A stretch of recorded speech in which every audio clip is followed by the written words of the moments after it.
ஆத்ம நமஸ்காரம்.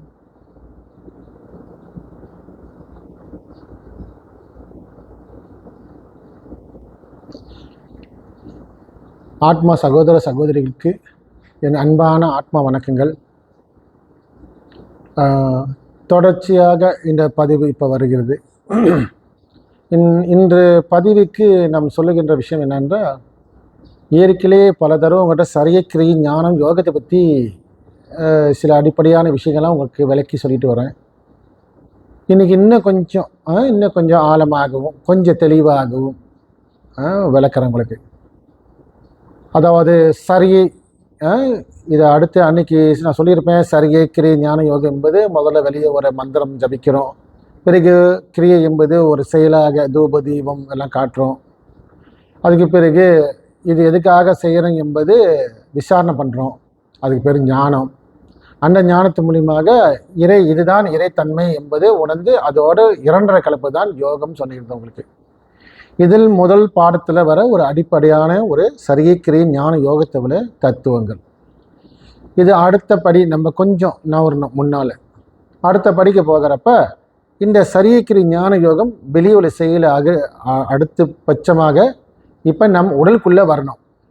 இப்போ இந்த உடல் பக்கம் நீங்கள் திரும்புறப்ப இவனால் செயல் வெளியாக இருந்துச்சு. இப்போ அதே செயலை உள்ளே கொண்டு வர போகிறோம். அது எப்படி கொண்டு வருது? அப்போ முதலில் சரியை என்றால் என்னன்னு தெரியணும். உள்முகமாக நம்ம பயணம் பண்ணுறப்ப சரியை என்பது இந்த உடலை தான் சரியை என்பது குறிப்பிடுது.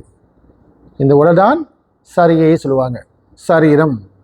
அதுதான் சரிய வழிபாட்டு. அப்போ இந்த முதல் சரியை வழிபாட்டில் என்ன கேட்டிங்கன்னா, பொதுவாக எல்லோரும் ஒரு கோயிலுக்கு போனாலும் சரி, ஒரு ஆலயத்துக்கு போனாலும் ஒரு தெய்வத்தை வணங்குற நிலைக்கு வரப்போ முதல்ல குளிக்க சொல்லுவாங்க. இந்த உடலை தூய்மையாக்கணும். அப்போ இப்போ இவ்வளவு நாள் சரியை கிரியை என்பது வெளியே பார்த்த ஒரு விஷயத்த சாமியை குளிப்பாட்டணும், எல்லாம் செஞ்சோம். அதுக்கப்புறம் அதுக்கு பூஜை புனஸ்காரம்லாம் செஞ்சீங்க. அதே தன்மை தான் இப்போ உங்களை நீங்கள் சுத்தமாக்க வரணும். அதே சரியை கிரியை ஞான யோகம் தான் இப்போ ரெண்டாவது படியாக நம்ம உள்முகமாக வரும். அப்போ இதில் சரி என்பது உங்கள் உடல். இந்த உடலை தூய்மைப்படுத்தணும். இந்த உடல் தூய்மையாக குளித்து நல்ல வாசனை திரைவங்களோட கொஞ்சம் இருந்தோமா, ஒரு விபூதி சந்தனம்லாம் பூச்சிருந்தோமா, ஒரு வாசமாக இருக்கும். அதில் ஒரு ஊதுபத்தி கொளுத்திச்சிட்டோமா பக்கத்தில், அந்த இடமே நிறமானமாக நல்ல சுகமாக உட்காரத்துக்கு அமரத்துக்கு சுகமாக இருக்கும். சரிங்களா? ஒன்று. ரெண்டாவது, இந்த சரியிலே நம்ம அடுத்து தெரிஞ்சு கொண்டிருந்தால் உணவு பழக்கங்கள் சைவமாக இருக்க வேண்டும். பல முறை வலியுறுத்தியிருக்கேன். ஏன் சைவம் இருக்குன்னால் உடல் தூய்மையாக வேண்டும், உடல் தூய்மையாக இருக்க வேண்டும். நான் ஏற்கனவே சொன்ன மாதிரி எலக்ட்ரான் அசிட்டிக்கு சொல்லுவேன். அதாவது அசிட் தன்மை அதிகமாக போகாமல் எலக்ட்ரான் சிஸ்டமில் இருக்கணும். சரிங்களா? அப்போ உடல் சாந்தமாக இருக்கும், குளிர்ச்சியாக இருக்கும், ரத்தம் உஷ்ணம் இருக்காது. அப்போ இதெல்லாம் உணவு சம்மந்தப்பட்ட விஷயத்துலேருந்து வர விஷயம். அப்போ உடல் ஆரோக்கியமாக இருக்கிறதால் உணவு சைவ உணவாக எடுக்கிற சிறப்பு, காய்கறிகள் வகையாக எடுக்கணும். இதெல்லாம் சரியை வழிபாடில் உள்ள ஒரு விஷயம். இந்த உடல் சரீரம், இந்த சரீரத்தை இதுதான் சரியை. இந்த சரியை நீங்கள் சுத்தமாக்குற வழி, தூய்மையாக்குற வழி தான் சரியை. அப்போ இந்த உடல் ஆரோக்கியமாக நல்ல சிறப்பாக இருந்து சொன்னால் நீங்கள் ஒரு இடத்துல அமைதியாக உட்கார முடியும். மனம் ஒரு நிதானத்துக்கு வரும். இல்லைன்னு சொன்னால் ஏதோ ஒரு வாடை அடிக்குது, உடம்பு வேர்வையாக இருக்குது, அரிக்குது, இப்படிலாம் வந்தால் நீங்கள் உங்கள் சரியான மனதை ஒரு நிலைப்பாட்டு கொண்டு வர முடியாது. அப்போ உடலை சுத்தமாக்கணும், உடலை தூய்மையாக்கணும், உடலை சரிப்படுத்தணும். இதில் முதல் படி. அடுத்து கிரியை.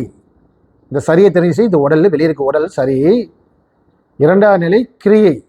கிரியை என்றால் இந்த சரீரத்துக்குள்ள ஒரு செயல் நடந்துக்கிட்டு இருக்கு. அதுதான் நம்ம உயிர் மூச்சு. மேலும் கீழும் இயங்கிக்கிட்டு இருக்கு. தினந்தோறும் 24 மணி நேரமும் விடாமல் ஓடிக்கிட்டு இருக்கு அந்த உயிர் மூச்சு. இது ஓடிக்கொண்டு இந்த ஒவ்வொரு உறுப்புகளுக்கும் தேவையான ஆக்சிஜனை அனுப்பிக்கிட்டு இருக்கு, செயல்படுத்த வச்சுக்கிட்டு இருக்கு. அந்த செயலுக்கு பேர் தான் கிரியா.